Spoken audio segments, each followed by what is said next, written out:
We're very cold. But we just took a massive detour. A load of my stuff fell out the bag. And I was like, oh damn it, so I picked it up and put it back in. I never even thought about the wallet being in there. Hey, how's it going? Alright, how are you? That's a proper old school place as well, isn't it, mate? Hello, my name's David and this is Gareth.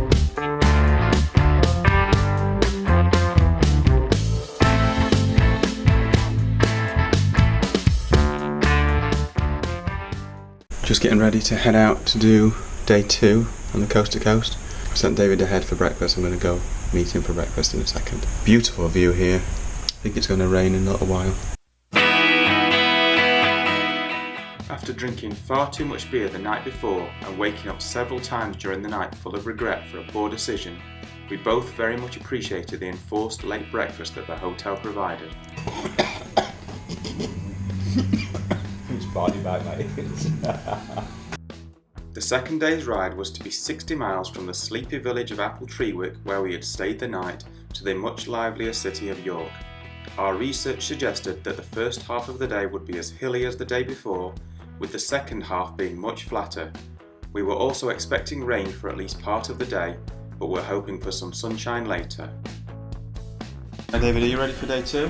Oh mate, I'm so excited! We enjoyed a large and tasty breakfast, then proceeded to retrieve our bikes from storage. I thought you'd give you a head start, I think you'd be gone by now. It's the old faithful, that boy. After some friendly teasing about David's creaky Old Faithful bike, we waved goodbye to our new cyclist friends from Kent. We then took the obligatory starting photos in front of the hotel sign and set off. Right, no more excuses now.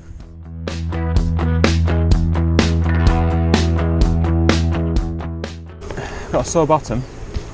Immediately hitting the first of many tough hills. Those guys we saw last night in the bar kept going on about how hard the hills were yesterday. I'd love to wait and see how they're doing today on here.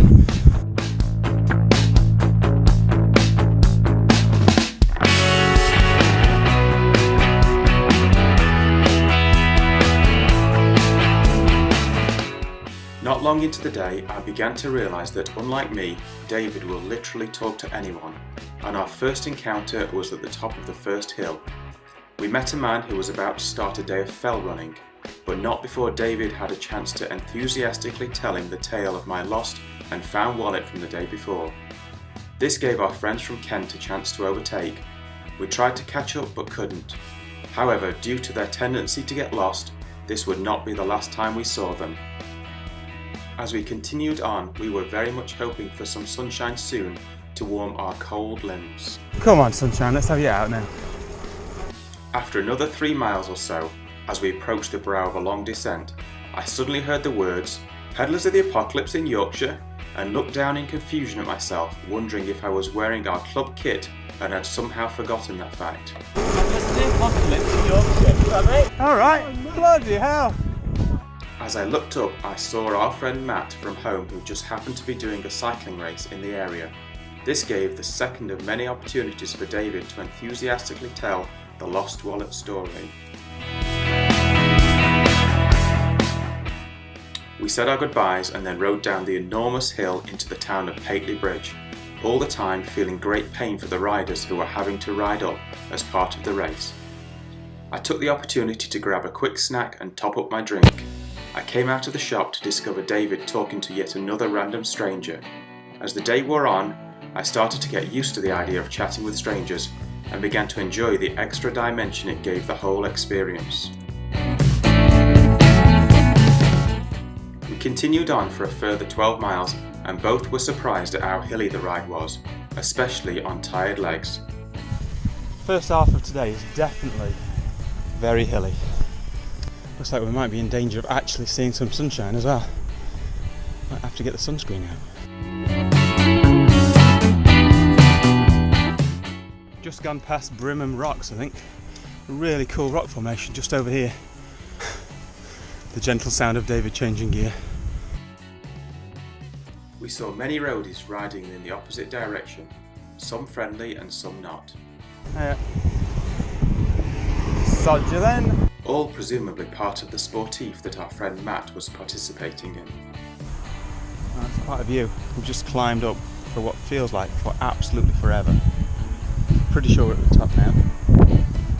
Just taking this amazing view while David has a wee.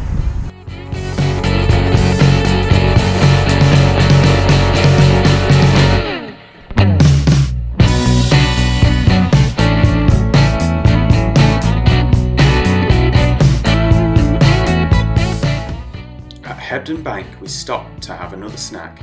David performed a minor wardrobe adjustment and I fixed an annoying problem with my gears.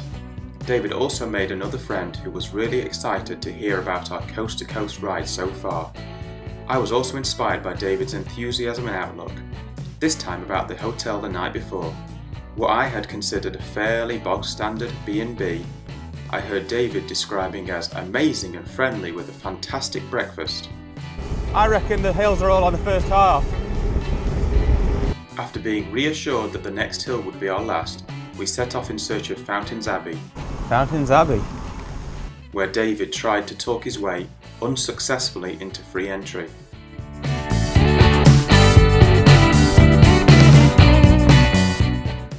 Not much further along, the route took us through the Studley Royal Grounds, where we stopped to admire a beautiful church building. I feel like a proper cycle tourer when we stop off for things like this.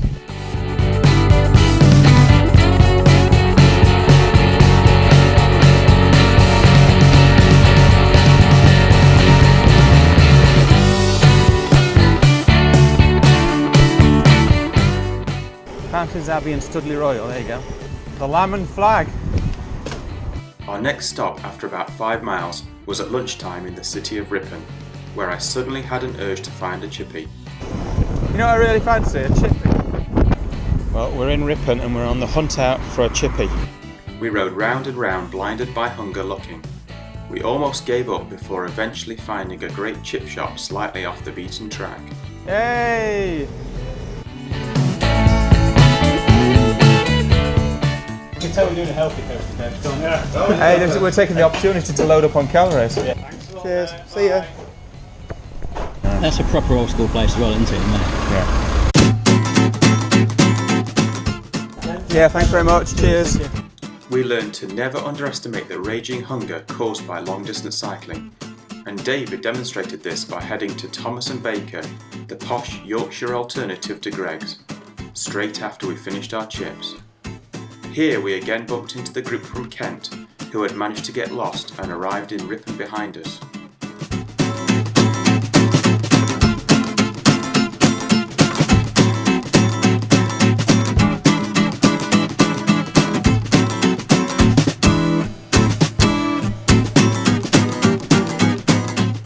After another 5 miles, we rode through the tiny village of Bishop Monkhouse, where we couldn't resist having a play, and rode through a ford, scaring an innocent family into the bargain.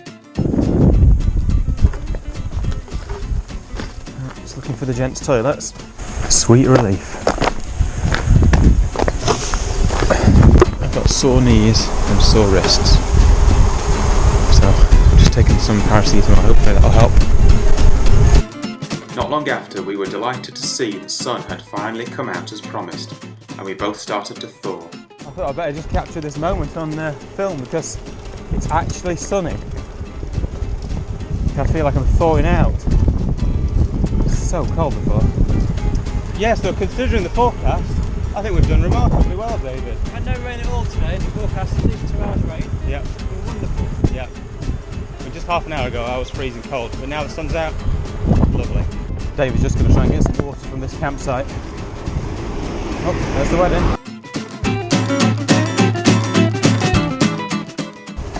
Borough Bridge in the sunshine. Borough Bridge provided a perfectly timed opportunity for an ice cream stop. You know what, this could be a perfect place for an ice cream, David. Sorry, let's try again. Let's loop around again. I think I'm hallucinating because I've just seen people with ice creams in their hands, but it's not. Here we are in Borough Bridge for an ice cream. The village of Aldborough promised Roman ruins and an opportunity to do some proper sightseeing. Disappointingly, we soon learned that the ruins are hidden away under the existing, more modern village. Apparently the Roman town is all around us. well, built on the ruins of a Roman town. Sightseeing abandoned due to hill.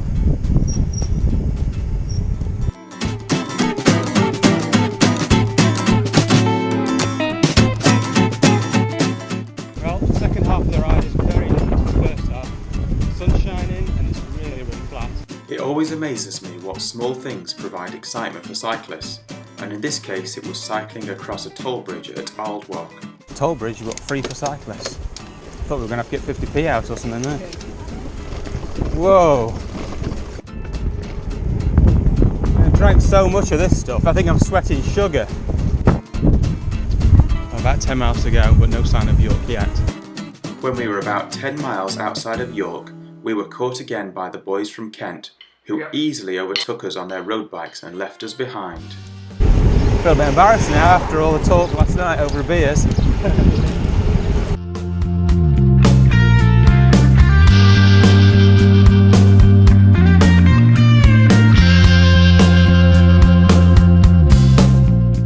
To our surprise, after we passed Beddingborough Hall, we found ourselves somehow back with them. They had managed to miss a turning and had taken another large detour.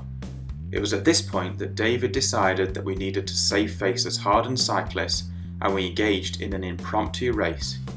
We worked hard together and drafted behind one another and managed to hold the front for a while, but eventually the inevitable happened and they overtook again. Well, that little chase killed me, but I think we've only got about 2 miles to go to York now. We consoled ourselves with the fact that we had mountain bikes and we were carrying all our luggage, while they had road bikes and had a man with a van carrying all their luggage. Supposedly there's only 2 miles till York, but don't see it.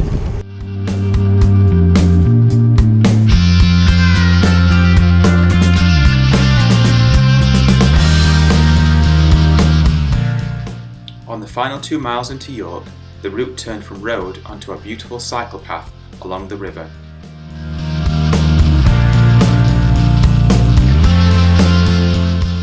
You're doing some off-road? Again, we couldn't resist the urge to have a bit of a play.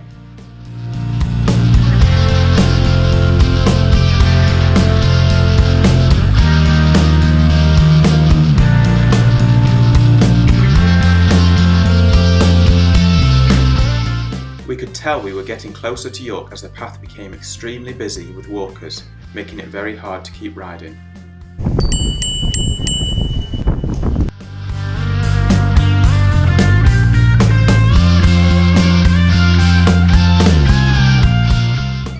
Nice to arrive in York in the sunshine.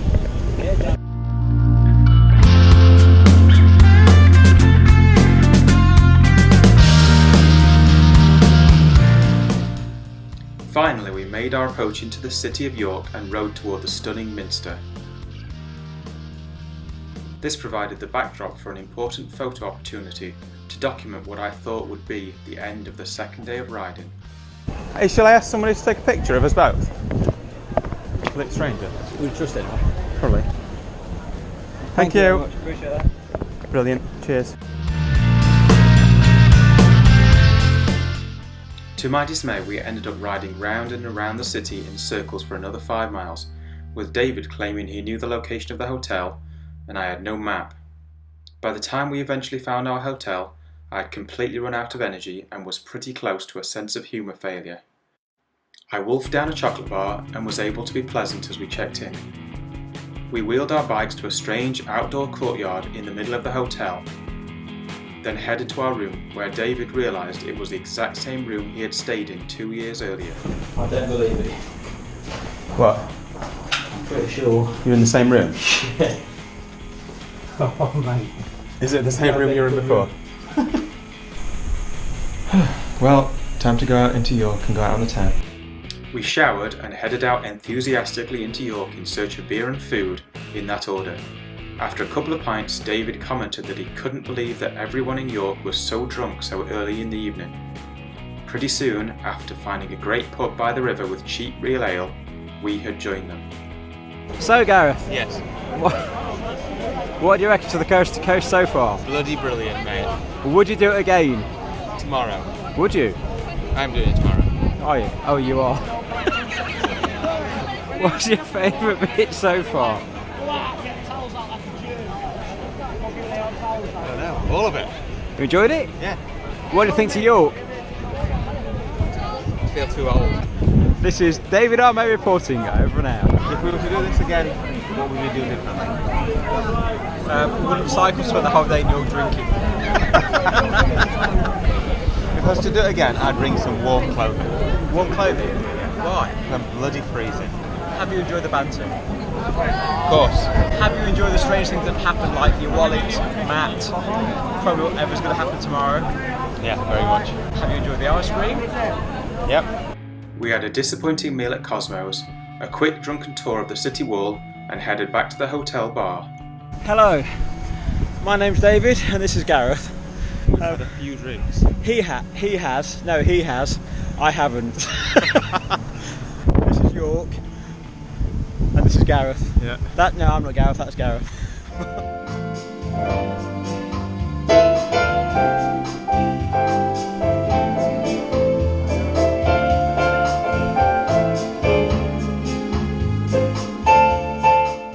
We eventually retired after far too many beers, but having thoroughly enjoyed the second day and looking forward to the final day of riding.